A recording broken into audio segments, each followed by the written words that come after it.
mau ke Kanada misalkan. Heeh. Dioleh-olehin apa? Bawain aja saya daun kering dari sana. Daun kering sama tanah atau batu atau air apa. Wah, iya, bawain itu. Kan enggak memberatkan mereka gitu. Tapi itu saya simpan itu. Ini dari Prancis, ini dari ini. Dan koran lokal juga, koran lokal di sana yang apa dari. Jadi saya sampai sekarang itu ada koleksinya koran dari Rusia, koran dari India, dari semua dari mana. Bahkan di Indonesia pun begitu. Kita kenalan dengan Sasa ini berbarengan juga Sasa kenalan dengan Kang Oseng gitu. Oh. Jadi saya melihat potensi Sasa, Kang Oseng pun melihat potensi Sasa. Nah, kita sama-sama merasa care sama apa ya, talenta potensi dia. Ya. Dan akhirnya karena Kang Oseng ini juga Kang Oseng ini sebetulnya orang Bandung yang juga sama sebenarnya nasibnya hijrah ke sini gitu. Bukan hanya sekedar musik apa ya, musik hiburan untuk masyarakat, tapi saya ingin mengkorelasikannya bahwa Ciloka ini punya potensi menjadi ceiling music gitu. Jadi musik yang bisa didengar di hotel-hotel atau di perjalanan. Berbagi cerita untuk saling inspirasi. YS Podcast.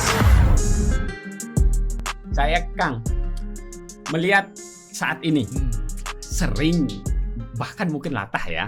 Seperti yang Akang tadi sampaikan, dengan teknologi digital, multi platform, kita sudah tidak bicara lagi dari mana seorang seniman berasal, karena semua memiliki akses yang sama saat ini kan. Nah, Akang melihat perkembangannya, bahkan ya saat ini saya cukup bangga mendengar ya ada karya seperti si Sasa ya. Ini sangat luar biasa. Saya coba dengarkan kemarin. Ya, jadi di beberapa perjalanan Kang, si Sasa yang nemenin saya di Spotify. Mantap. Terima kasih. Karena sangat tenang Kang. Mendengarkan itu perjalanan kisah itu. Itu saya menikmati betul. Artinya cukup tenang kita berada di saya sangat menikmati karya-karya yang ada di situ yang dinyanyikan si Sasa. Tercetus apa sih momennya muncul mini album itu, Kang? Ya, itu sebetulnya yang bisa lebih menjelaskan kan sebetulnya Sasa sendiri ya, Sasa sendiri. Cuma kalau saya hanya mencoba membuat prolog aja atau pengantar untuk menuju ke sana. Berikutnya si Sasa mudahan bisa hadir ya. Mudah-mudahan si Sasa mudahan ada waktu hadir di sini ya. Oke. Gitu. Jadi artinya kalau Sasa ini kan terus terang temuan yang tidak disengaja gitu. Jadi artinya talenta dia sendiri mungkin tidak sadar bahwa dia itu punya talenta yang sebetulnya bisa di ini gitu enggak menemukan ini kan menemukan kalau seperti kata orang ya berlian. Oh iya.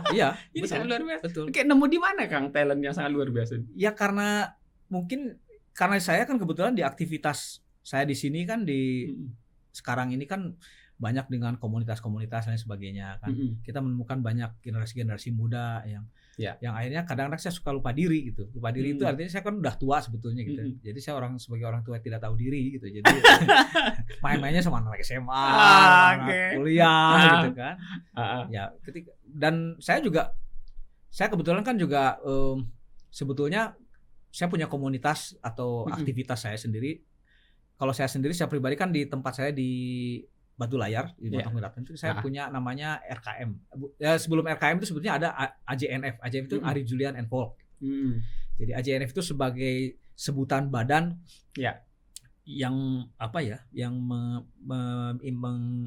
menginikan saya lah, mewadahi saya. Nah, orang juga banyak yang nanya, AJNF itu siapa aja? Anggotanya ketuanya saya Ari Julian, anggotanya Ari Julian, penontonnya Ari Julian. Jadi enfolk itu artinya kan dengan siapapun gitu, jadi dengan masyarakat, dengan siapapun. AJNF itu jadi sebuah aktivitas yang memang saya punya mimpi, bahwa saya punya shelter yang bisa juga menjadi karena ketika melihat kondisinya. Ketika saya pertama ke sini, masih belum banyak kantung-kantung yang bisa diakses untuk seperti ini kan sebetulnya kantung kesenian yang bisa dijadikan tempat ngobrol. Betul, kan? Waktu itu kan nggak ada, jadi artinya saya pikir kenapa enggak adanya di tempat saya buat, karena kebetulan saya punya pustakaan dan saya memang dari dulu itu sejak di Bandung pun juga gitu. Saya ngumpulin banyak. Jadi saya nggak sadar bahwa saya itu sebetulnya membuat perpustakaan yang saya sebut namanya dinding pustaka. Dinding pustaka. Ya, dinding pustaka ini adalah kepustakaan saya yang isinya itu dari mulai saya ngumpulin zaman kaset tua ya, CD dan sebagainya, buku-buku dan beragam tema, bukan hanya musik aja, dari mulai tentang agama, sosial, apapun lah gitu ya. Tapi ada kecenderungan saya lebih tertarik juga untuk menyimpan banyak ketika saya fenomena berindie. Kan banyak teman-teman yang karyanya bagus tapi dia tidak terkenal gitu.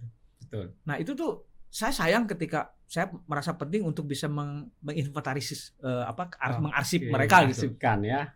Bahkan saya mengarsipkan karya-karya itu atau puisi-puisi teman-teman. Ada yang bahkan saya kadang ada teman yang bikin puisi terus dia sobek-sobek, saya lihat saya kumpulin lagi, saya simpan gitu begitu. Nah dan banyak hal yang saya pikir untuk kepustakaan ini kan bukan hal yang sepele, artinya bukan hanya masalah misalkan dokumentasi audio. Betul. Bukan itu aja, tapi banyak. Dan akhirnya saya kecenderungan juga mengoleksi banyak hal, mulai dari daun kering, dari koran lokal, sampai tanah, air dan lain sebagainya saya kumpul. Jadi artinya menarik bagi saya. Mungkin saya belum tahu apa kegunaannya, tapi saya percaya itu akan bermanfaat suatu saat. Jadi saya kadang-kadang misalkan saya ada teman mau ke Kanada misalkan, dioleh-olehin apa? Bawain aja saya daun kering dari sana, daun kering sama tanah atau batu atau air apa. Iya, bawain itu kan nggak memberatkan mereka gitu. Tapi itu saya simpan itu. Ini dari Prancis, ini dari ini. Dan koran lokal juga, koran lokal di sana yang jadi saya sampai sekarang itu ada koleksinya koran dari Rusia, koran dari India, dari semua dari mana. Bahkan di Indonesia pun begitu. Dari daerah tertentu yang ada media lokalnya yang mungkin hidupnya juga hidup segar mati tak mau, itu saya kumpulin itu. Nah itu yang lain. Nah terus ada segmen lagi kepustakaan itu saya nyimpan ini. Ada satu sisi khusus. Saya ini kan untuk teman-teman. Jadi gini, saya pikir hidup ini kan sebetulnya catatan perjalanan itu kan ya mungkin ada pernah orang mengalami perjalanan buruk atau apa, atau bahkan kasarnya gini lah, ada orang yang waktu zaman pacaran dia nulis surat atau punya foto-foto, terus pas udah habis sama orang lain kan harus dibuang gitu, nggak boleh disobek gitu. Tapi kan dia, aduh sayang ini sejarah saya gitu. Saya bilang simpen di saya aja. Jadi tapi saya juga nggak punya hak untuk lihat itu, tapi ya titip ya. Jadi saya punya tempat rahasia untuk orang yang ingin menyimpan, karena itu catatan perjalanan. Kalau bagi saya penting gitu. Kita hidup ini hanya sekali. Kita mau menampilkan sesuatu yang sebetulnya baik atau buruk, ya harus kita terima. Itu adalah sebuah perjalanan gitu. Sayang kalau untuk dilewatkan. Dan saya yakin suatu saat mungkin bermanfaat gitu, ketika suatu saat sudah menjadi ini orang udah mungkin saya ingin melihat masa lalu, atau kan kenapa enggak gitu. Wah, ini memang sepanjang ini memang anti mainstream pokoknya. Memikirkan sesuatu pokoknya yang memang yang orang nggak pikirkan, Kang. Iya. Betul. Jadi orang yang selama ini anggap sudahlah gitu. Jadi justru Kang ini ya mengambil menjadi bagian. Iya, betul. Nah, kalau melihat kondisi saat ini, Kang, tadi lah perpustakaan ingin mencipta menjadi momen ya. Ada catatan momen tersendiri di situ, Kang. Tapi kalau melihat digital, bagaimana Kang melihat? Kalau sering kita berbicara sekarang adalah ya tinggalkan jejak digital yang baik, kata orang kan. Ya artinya kalau membuat konten lah saya katakan ya konten-konten yang kira-kira bermanfaat, yang kira-kira bisa menggugah, menginspirasi orang. Kan itu pada akhirnya. Nah, jangan sekali-kali meninggalkan jejak digital yang kira-kira keburukannya untuk diingat terus dan turun-temurun, Kang. Nah, si Sasa ini, Kang. Saya ke si Sasa ini tadi menemukan si Sasa ini kurang lebih seperti tadi tuh, Kang. Oh iya. Bagaimana?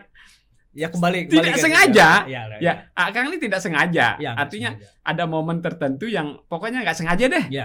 Kok bisa nemu? Ya artinya seperti itu. Iya, ketika di komunitas yang saya bilang kita ada pustakaan, ada juga aktivitas bedah buku, ada launching album, ada segala macam di sana di AJNF itu. Dan kebetulan juga sekarang itu lebih ramai lagi dengan kita punya namanya di sana disebutnya Rumah Kucing Montong kan, RKM itu. Nah di kegiatan RKM itulah akhirnya bahkan RKM itu sudah punya institusinya dan sebagainya. Kecuali AJNF ini tetap liar lah dia, jadi sesat lah gitu. Nah kalau RKM, nah saya itu aktif di situ. Nah Sasa itu adalah salah satunya yang sebelum Sasa pun sebenarnya banyak ada yang menyanyi dan sebagainya kan, yang menjadi talenta dan ngarang lagunya bagus ya. Cuma kan Sasa ini kebetulan kita kenalan dengan Sasa ini berbarengan juga Sasa kenalan dengan Kang Oseng gitu. Jadi saya melihat potensi Sasa, Kang Oseng pun melihat potensi Sasa, dan kita sama-sama merasa care sama talenta potensi dia. Dan akhirnya karena Kang Oseng ini juga Kang Oseng ini sebetulnya orang Bandung yang juga sama sebenarnya nasibnya hijrah ke sini gitu. Tapi cuma dia baru kesininya, jadi sekitar 4-6 tahun yang lalu lah. Jadi tapi dia punya potensi yang besar karena dia juga sebetulnya koneksitasnya dengan komunitas saya di Bandung juga sama, dekat gitu. Karena juga, sesama musik balada sama teman saya di Bandung kan namanya Mukti ya. Dia kan karena dia anak sastra Sunda di Unpad kan. Nah, dia punya, biasanya orang sastra itu lebih berkeseniannya lebih ini gitu, dan dia punya karya-karya lagu yang luar biasa. Nah mungkin sebetulnya waktu zaman dia masih di Bandung dia itu juga sudah mengolah itu. Cuma ketika dia melihat Sasa, dia melihat ada kesamaan benang merah dengan karya-karyanya yang bisa juga disambungkan dengan potensi dia gitu. Menemukan orang yang tepat ya. Ini untuk untuk menyambung kembali. Betul. Jadi, dan akhirnya ya itu. Tapi kalau saya lihat dari sisi justru saya melihat Sasa ini juga melihat dia punya potensi untuk suatu saat bisa juga menghasilkan karya dia sendiri yang orisinal karya dia, tapi dengan cara ya tetap kita wadahi. Dengan kan dia membawakan juga karya saya, karya. Nah sekarang episode setelah yang didengar sama tahun itu sekali saya juga ngajak dia untuk bikin karya. Akhirnya sekarang saya juga punya karya yang bareng sama Sasa, artinya sudah punya karya bareng sama dia gitu. Nah itu saya merasa bangga karena paling tidak saya sudah mulai mengajak dia untuk berani menjadi bukan hanya sebagai penyanyi tapi sebagai pengkarya gitu. Ini yang mohon maaf yang sulit kita temukan. Yang pengkarya ini kan. Betul. Jadi kalau hanya mungkin awal kan rata-rata teman-teman awalnya ya membawa karya, membawa karya, dan ketika mulai berkarya, nah ini kan mulai berkarya inilah yang menjadi kita butuh orang-orang atau teman-teman ini butuh tempat yang tepat Kang. Dan kebetulan memang Oseng ini yang juga perhatiannya besar terhadap di era digital ini, lebih ke sebetulnya bukan persoalan bisnisnya ya, tapi kalau saya dengar itu adalah lebih ke penting untuk pendokumentasian. Gitu. Jadi kesadarannya sama. Saya dengan Oseng, dengan Sasa pun juga kita kesadarannya sama. Karena saya juga terus terang ingin meyakinkan Sasa bahwa sekalipun dia bawain karyanya saya atau karyanya Oseng, dia harus sudah mulai berpikir bahwa sudah lagi juga tidak semata-mata kembali ke karya saya, tapi itu juga menjadi bagian dari dia ketika dia mau mengeksplor itu menjadi sesuatu. Karena ketika dia mengeksplor itu menjadi sesuatu, artinya di create lebih ini, dia punya bagian di situ, peran untuk dia menjadi dirinya sendiri lewat karya itu. Nah itu dan Oseng itu juga pada saat bersamaan saya bilang tadi itu, ketika sekarang zamannya digitalisasi ini, dia memang punya perhatian besar juga terhadap karya-karya saya. Yang selama ini saya kan memang nggak peduli dengan karya gitu. Artinya karya saya itu memang saya save di secara manual. Tapi kalau dia punya kesadaran bahwa nggak bisa dengan manual aja, jadi harus dengan digital. Makanya dialah yang menggugah saya juga akhirnya mendokumentasikan. Iya, mendokumentasikan saja. Artinya saya punya juga official channelnya untuk saya, terus apa di Spotify atau YouTube dan sebagainya. Dan dia membuat klip-klip saya juga gitu. Jadi dia justru dari karya saya yang sudah banyak ini, dia tuh milih. Jadi dan saya mengasih kebebasan gitu. Artinya walaupun itu karya saya melihat karena apresiasi dia besar terhadap karya saya dan kayaknya lebih tahu dia karya saya daripada saya gitu. Ya seolah-olah gitu. Ini sahabat, ini namanya sahabat. Nah itu. Dan saya nggak tahu kalau dia itu memperhatikan karya saya itu udah sejak lama ketika dia belum kenal dengan saya gitu. Wow, ini sesuatu banget Kang. Iya betul. Di Bandung itu ada beberapa teman itu yang saya juga kaget. Ketika saya tahu mereka itu tahu karya saya dan memang belum kenal dengan saya waktu itu gitu. Dan saya kaget ketika saya, kamu tahu ya tahu. Nah disitulah saya akhirnya silakanlah. Jadi akhirnya, nah berbarengan dengan dia juga punya karya, berbarengan juga dengan Sasa dilibatkan di situ. Dan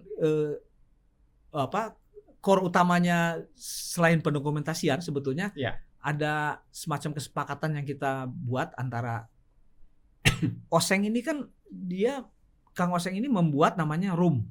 Room itu ROOM itu Room Production atau Room Project gitu. Itu kan sebagai wadah entah itu menjadi IO-nya, entah menjadi manajemen dan sebagainya. Mencoba mengajak Sasa sebagai talent itu ya untuk terlibat. Jadi Oseng sendiri bilang bahwa saya sadar saya juga ilmunya masih kurang, jadi kita sama-sama belajar. Jadi Sasa belajar menjadi talent, saya belajar menjadi manajemen, saya pun belajar menjadi apa. Kita sama-sama belajar aja gitu, belajar. Tapi mudah-mudahan belajar ini menumbuhkan sesuatu yang bisa menjadi matang ke depannya gitu. Jadi kita nggak yang benar-benar misalkan wah ini nggak ada untung ini, nggak begitu gitu. Kita lebih ke ingin belajar aja, tapi nah apalagi dengan yang membuat kita lebih nyaman itu karena basicnya kita pendokumentasian itu. Dokumentasi dan juga penyebaran karya. Ya. Wah, ini kan ini yang kita sebut yang ikut arus kah. Kalau yang konteksnya dengan pendokumentasian kita harus mengikuti karena generasi juga menikmatinya dengan cara itu kan. Betul. Oke, ini sangat luar biasa Kang. Jadi suatu saat semoga Sasa bisa hadir di sini. Pokoknya lebih lengkapnya tinggal ngobrol sama Sasa dengan Kang Oseng lah. Mereka yang tahu dunianya mereka seperti apa gitu. Siap Kang. Kang, menariknya ini Kang. Sudah lama berada di Mataram, di Lombok. Jadi udah banyak tahu lah seluk-beluk potensi teman-teman yang ada di sini. Potensi digital kalau melihat di medsos ini Kang. Akang melihat nggak ada potensi-potensi yang cukup bagus dimiliki oleh musisi-musisi yang berada di Lombok atau di Mataram ini Kang? Banyak. Bahkan bukan Mataram aja, Lombok Timur pun ada di Lombok. Dan bahkan mungkin ada beberapa bagian juga yang saya mungkin belum tahu gitu ya. Artinya kan ketika digital ini kan kalau boleh saya bilang sekarang eranya indie itu udah hancur. Sebenarnya udah nggak ada istilah industri indie itu udah nggak ada. Semua pun punya kesempatan yang sama. Hanya tinggal seleksi alam aja gitu. Dan selalu kita yang menjadi contoh misalkan kayak seperti fenomena munculnya Nadine Amizah misalkan kayak gitu kan itu kan luar biasa. Dia dibuat sendiri tapi dia bisa membuktikan bahwa dia bisa langsung melejit dan tidak perlu lagi wadah-wadah yang birokrasi seperti apa, nggak perlu gitu. Dan itu sangat membuka peluang. Teman-teman di sini pun juga punya hal yang sama. Seperti misalkan saya lihat di sini kan beberapa talent punya karya-karya juga yang memang unik. Dan di luar ini ternyata dia punya penggemar juga di luar sana gitu. Betul. Dan itu sudah banyak, banyak. Seperti ada Suradipe, Blidipe. Betul. Terus ada sekarang juga Bavana ini Oleng ini grupnya. Dia dengan musik eksperimental yang mengadukan antara rock, jazz dan musik tradisi dan sebagainya. Dan bahkan ketika kemarin ini kan saya juga terlibat di namanya Akselerasi. Akselerasi itu adalah program Kemenparekraf kan dari pusat itu yang mencoba memprioritaskan 5 destinasi utama Indonesia ini untuk ngebangun juga keseniannya menjadi itu dan saya menjadi bagian di situ dan di situ akhirnya saya punya kesempatan bisa ketemu dengan beberapa talent dari tradisi, dari indie, dari musik yang lainnya gitu ya. Nah, itu luar biasa. Saya ketika melihat juga pergerakannya teman-teman, akhirnya saya bisa kenal dengan teman-teman Ciloka yang muda misalkan. Ciloka itu juga nggak bisa dianggap enteng gitu. Artinya mereka itu punya potensi besar. Dan betul aja ketika juga kita mendapatkan instruktur yang tepat, Profesor Frankie Pak Frankie Raden yang dia kan memang punya kepentingan juga dengan keterkaitannya, dia membuat IMEX namanya, International Music Expo di Bali kan kemarin ini. Itu sanggup menyambungkan potensi yang ada di sini ketika kita sudah digodok di sini, itu menjadi sesuatu yang mengagetkan orang sini sendiri. Jadi ya nggak tahu ya, mungkin saya dulu juga pernah sih eksperimentasi dengan Ciloka. Ya, saya punya album yang juga saya menyertakan Ciloka menjadi karya saya juga. Pernah dicoba berarti ya? Saya pernah punya album. Saya punya album dengan Ciloka itu. Ada. Luar biasa. Kamu harus denger.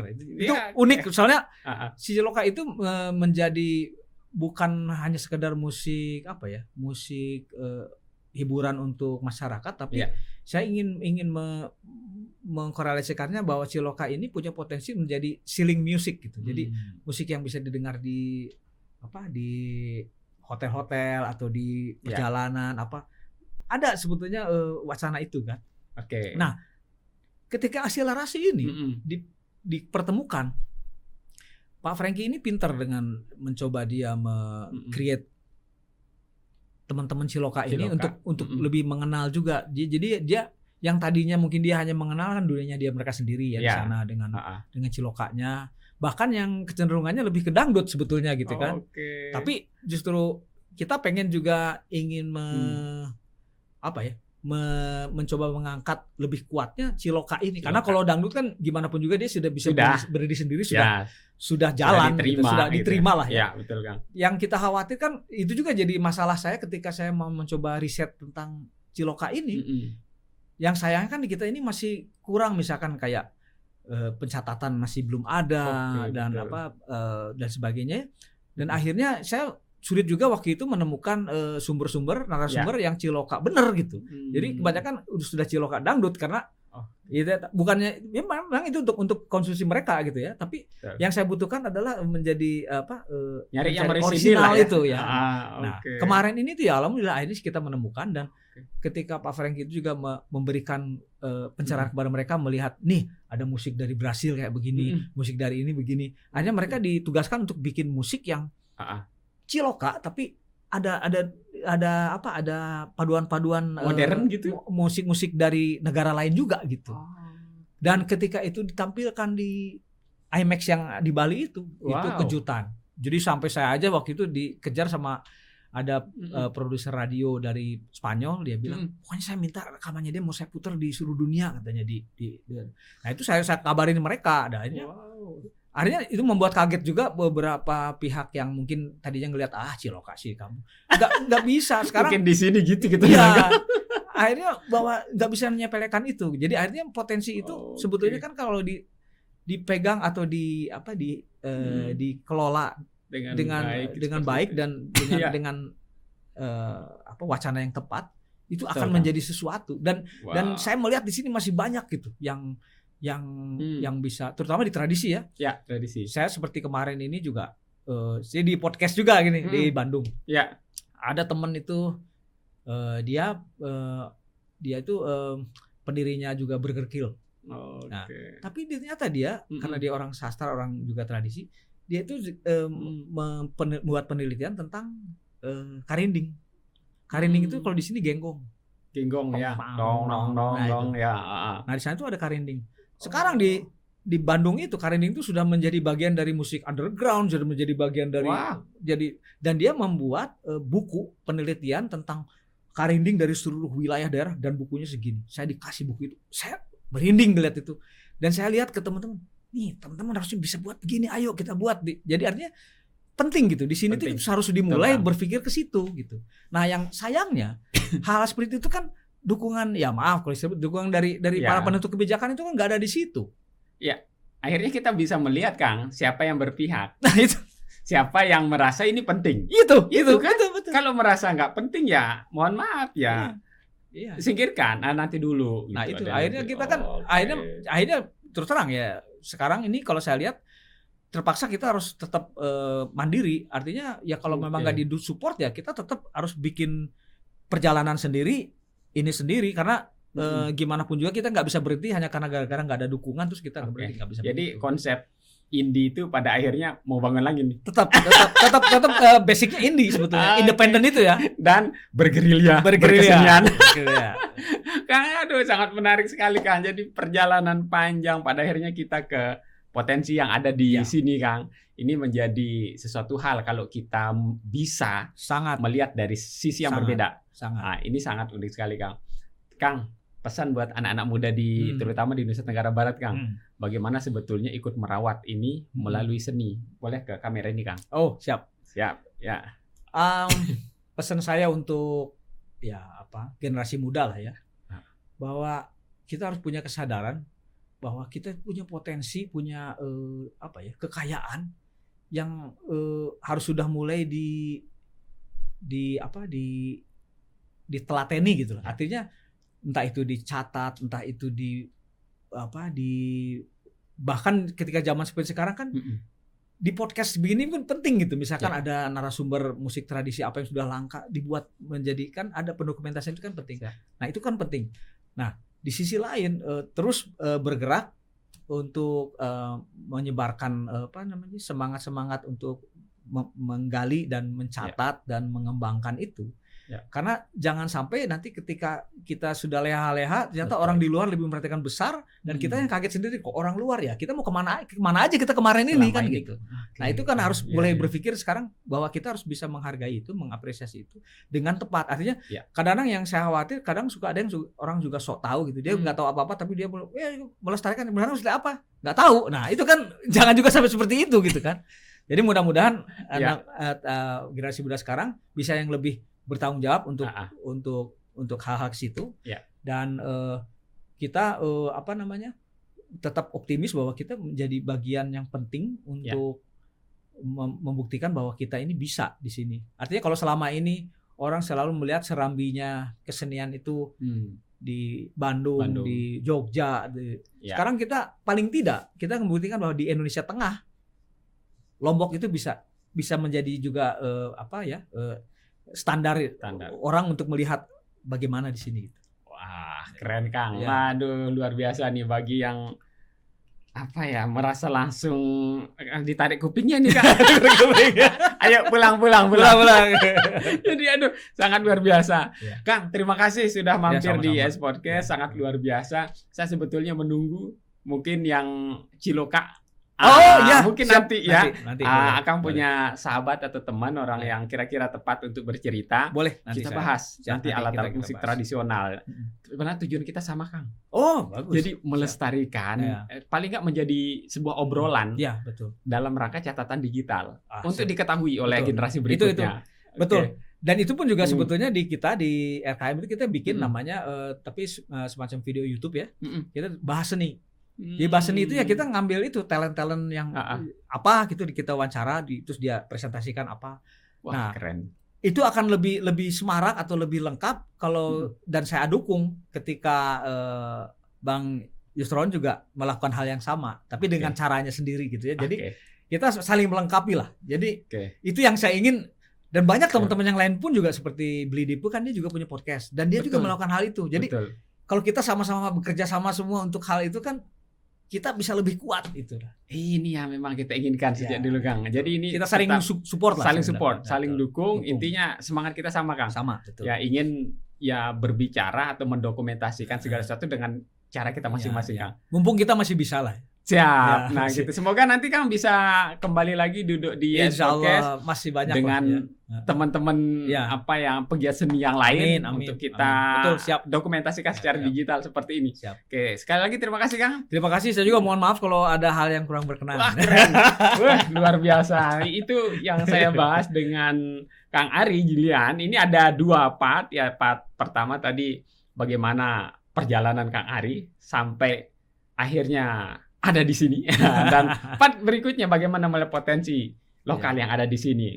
Mulai dari Sasa sampai kan potensi musik tradisional kita. Sangat keren. Kita doakan teman-teman yang seperti ini bergerak terus melestarikan khasanah di daerah kita, mendapat support, dukungan ya. Jikapun tidak, katanya ya sudah bergerak sendiri. Ini lagi do it yourself kan gitu kan. Sepakat Kang. Oke, sahabat Yes Podcast, demikian yang bisa saya bahas. Ketemu lagi di materi-materi yang lain di Yes Podcast. Assalamualaikum warahmatullahi wabarakatuh. Waalaikumsalam warahmatullahi wabarakatuh. Ngopi dulu Kang. Siap. Mari kita ngopi. Terima kasih.